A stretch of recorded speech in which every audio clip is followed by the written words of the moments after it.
I think there will always be some form of a direct comic book market. It's morphed over the years a number of times. I mean, in 1992, I think we had 10,000 retail stores in North America. Today, we have about 4,000. And there's been a bit of an attrition. But I look at that, and I look at these 4,000 stores that remain. Most of these guys I actually know. I mean, that's the kind of industry we're in, where I know most of these people that are buying the books, and I think the really good ones are the stores that have remained. Well, for comic books, there's actually, I believe, 3 different distinct distribution outlets. There's the direct comic book market, which is called the hobby market, the niche market, whatever you want to call it. And there really is only one distributor, and it's Diamond Comics Distribution. And they do a great job. I mean, they move comics faster than some supermarkets move their food. Diamond is the nation's largest distributor of English language comic books and any products that are related to it, be it t-shirts, posters, graphic novels. Of course, the action figures is a big part of the business. Statues, DVDs, videos. The previews is the catalog that Diamond produces every month that goes to all the retailers as well as consumers, because there's a consumer edition that's available to all consumers. This lists all the products that will be shipping in 2 months' time. We have certain publishers that have signed exclusive deals with Diamond Comics. They're usually in the very beginning of the previews.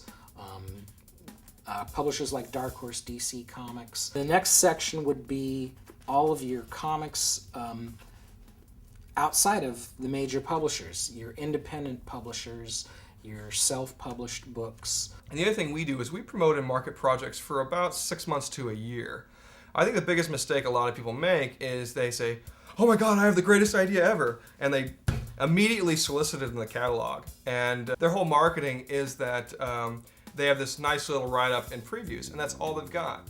And the problem then is there's not enough build to it. We'll run ad campaigns where the first ad will be, "It is coming," something stupid like that, or have like glasses. Like when we launched Lara Croft Tomb Raider, the comic book, the very first ad we released was just a pair of her glasses. It just had this thing like coming next summer. And that was like almost a year in advance of it. One of the biggest pitfalls for a publisher is lateness. When you have an A-level book, which is really good art, really good story, whatever it is, and it's consistently late, you lose sort of the monthly sales.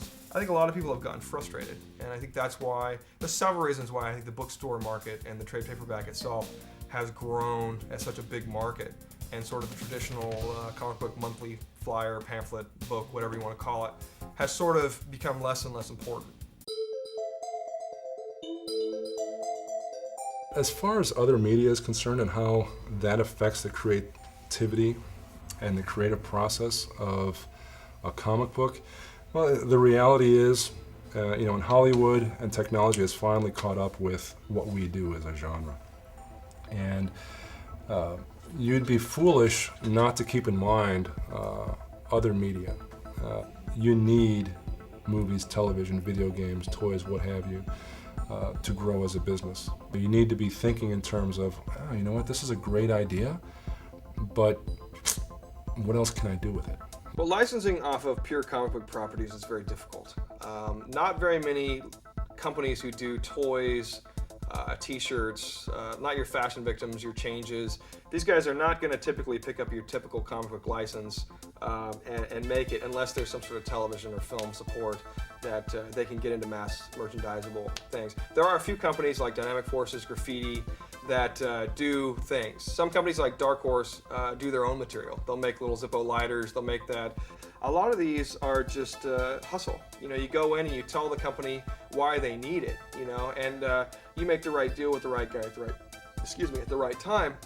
And like I said, that's why it pays to have guys that are good at this. There are licensing companies. There are several here just in Los Angeles. And these guys are representing Terminator. They're representing, Aliens and Predator and all these other sort of things. If they're going in to meet with video game company X or t-shirt company Y, and they're making a deal on Aliens or on, I don't know, Matrix, whatever they're doing, then they could say, "Oh, by the way, we've got this comic book thing. Are you interested in it?"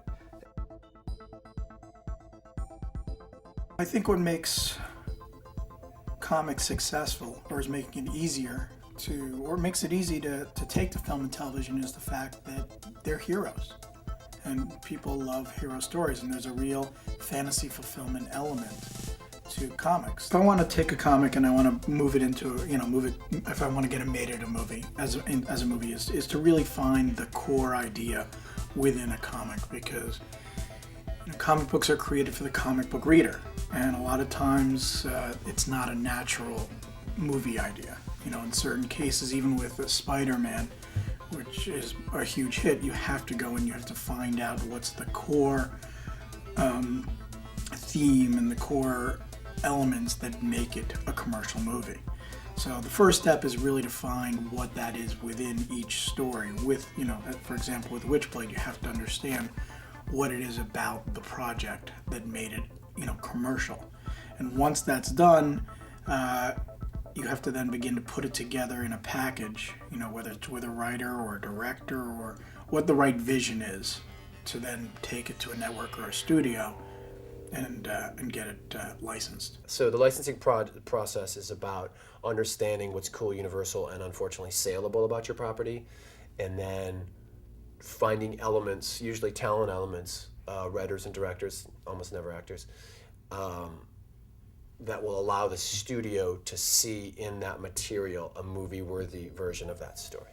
For a young comic book creator creating a new project, I think it's important to take into account the commerciality of a product and what its business applications may be. Will it be a good toy? Will it be a movie?